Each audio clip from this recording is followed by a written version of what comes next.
Qu'est-ce qu'une méthode? Ben, c'est un regroupement d'instructions. Donc, c'est un ensemble d'instructions qui vont faire une tâche précise. Une instruction, c'est toute ligne que on a mis dans notre code jusqu'à présent, donc qui se terminait par un point virgule. Bien, ça, c'est une instruction.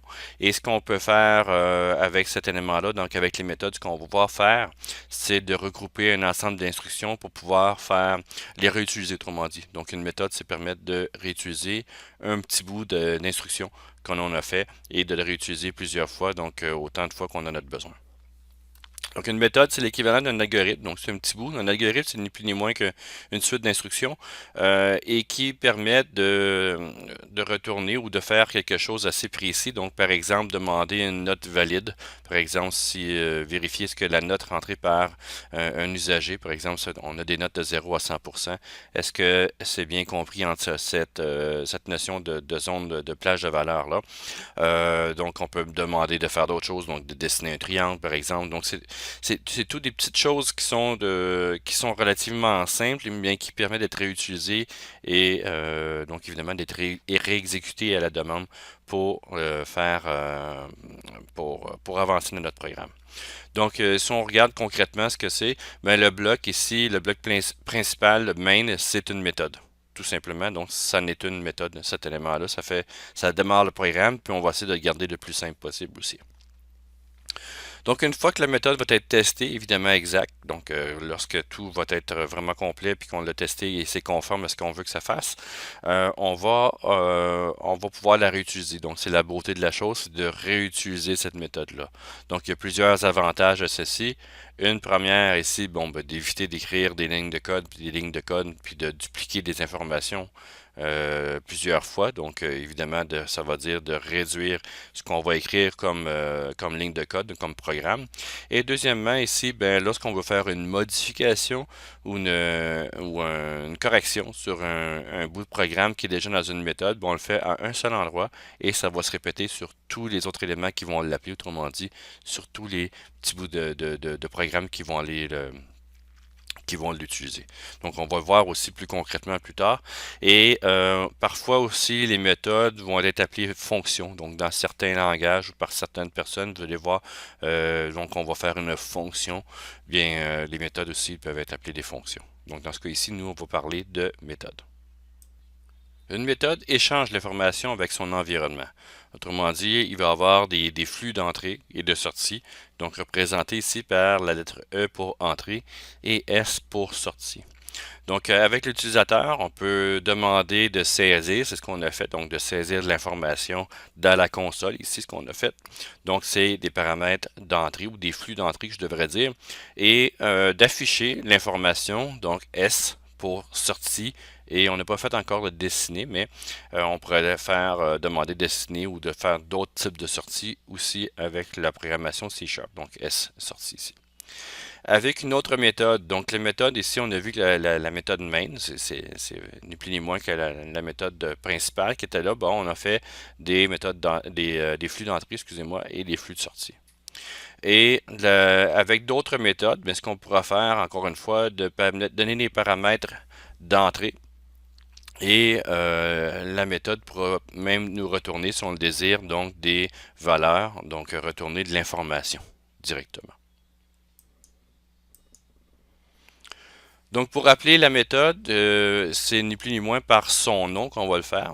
Donc, lorsqu'on veut faire effectuer un traitement par une autre méthode, donc autre que celle en cours, donc on est toujours dans une méthode, donc soit dans la main ou soit dans une autre méthode qu'on va créer et qu'on va appeler, bien, on doit faire deux tâches. Donc, la première tâche, c'est d'appeler la méthode. Autrement dit, c'est de l'appeler par son nom. Le nom de la méthode, ici, on a un exemple. Le nom de la méthode, et on a des paramètres qu'on peut passer donc, c'est des valeurs qu'on va passer par ces éléments-là.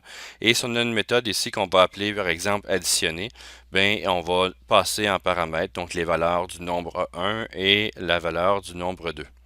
Et ce qu'on peut faire plus concrètement, donc ici on regarde, c'est la manière que c'est indiqué, mais lorsqu'on va faire exécuter le code, ben, la personne va peut-être pouvoir rentrer donc 4 et 25, bien ça va être 29 qui va être additionné, donc qui va être le résultat plutôt.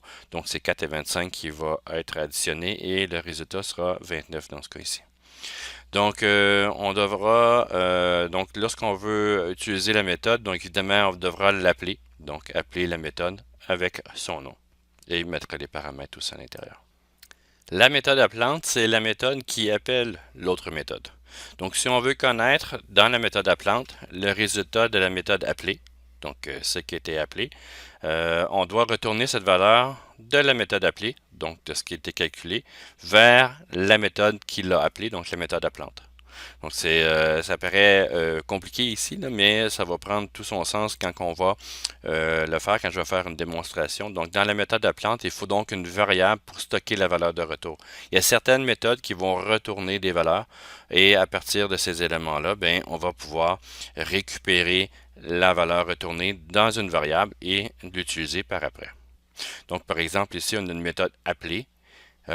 Donc, c'est dans la méthode appelante ici, je vais définir cet élément-là pour appeler la méthode. Donc, méthode appelée, les paramètres. Et cette méthode-là ici qui est appelée va retourner un certain type d'information que je vais mettre dans la variable.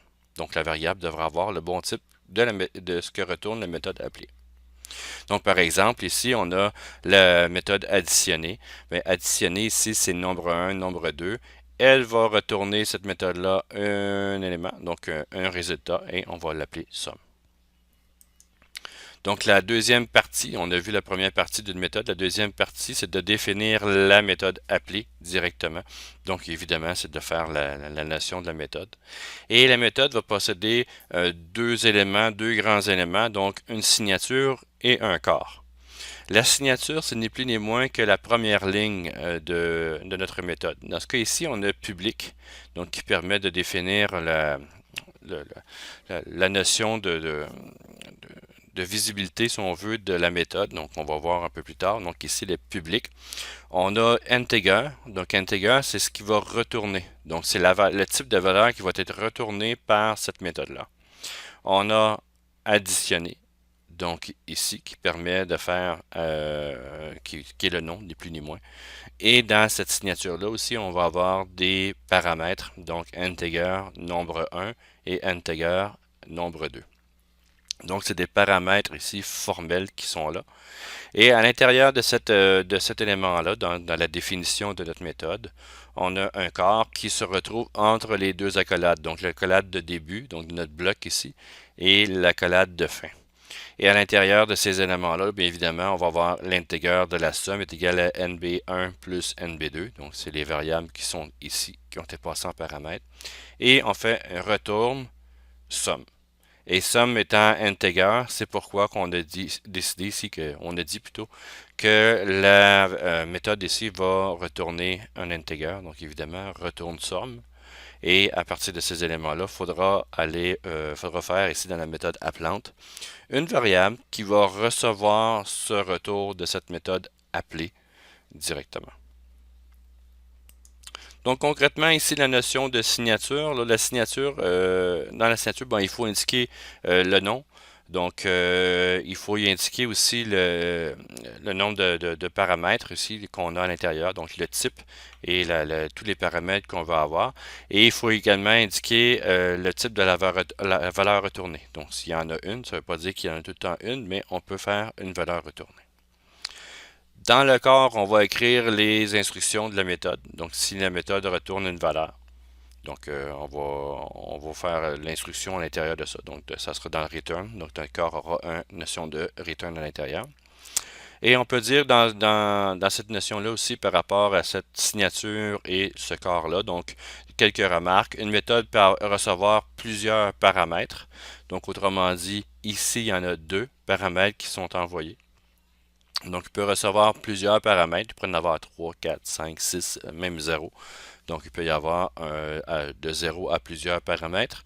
Et on va faire aussi pour le retourner, elle retourne qu'une seule valeur. Donc, c'est un seul élément qui peut être retourné dans ce cas ici pour la méthode.